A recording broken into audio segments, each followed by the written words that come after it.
So for the third question, future directions, I have to say a big thank you to both yourselves and also the other course participants for just giving me a wealth of information to follow up over the coming months.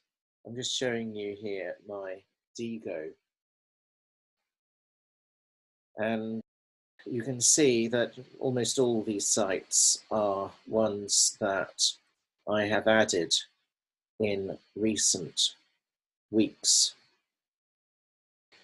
Particularly grateful for this one on, I think it's a blog that you created on learning technologies, and I will be looking in greater detail when I have the time, which won't be anytime soon, at the technology used for managing a pre-sessional. I think this could be useful for Brooks, and one thing I particularly want to follow up is your suggestion that articulate storyline is helpful in that regard. So that's on the agenda, as is Voyant tools. So you recommended this as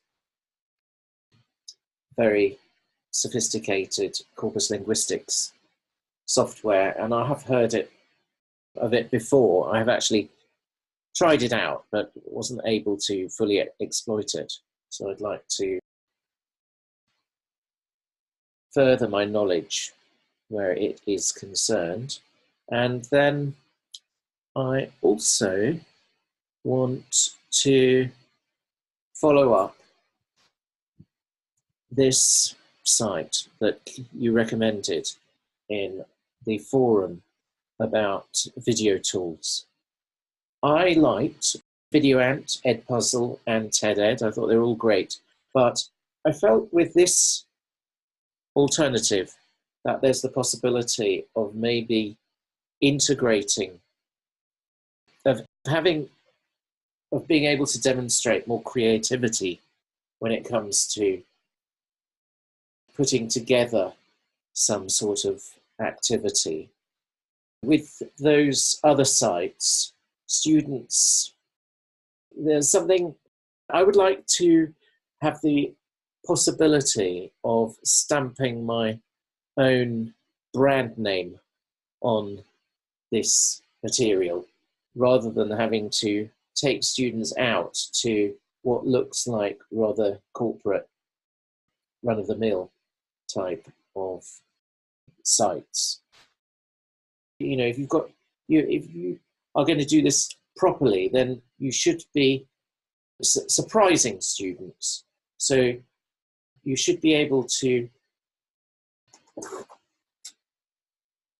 demonstrate some creativity in the way you set these things up.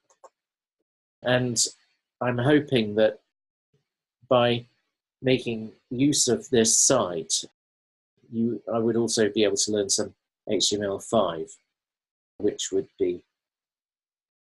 is the way forward. And it's a bit of a shame because I spent a lot of time in the past trying to learn Flash.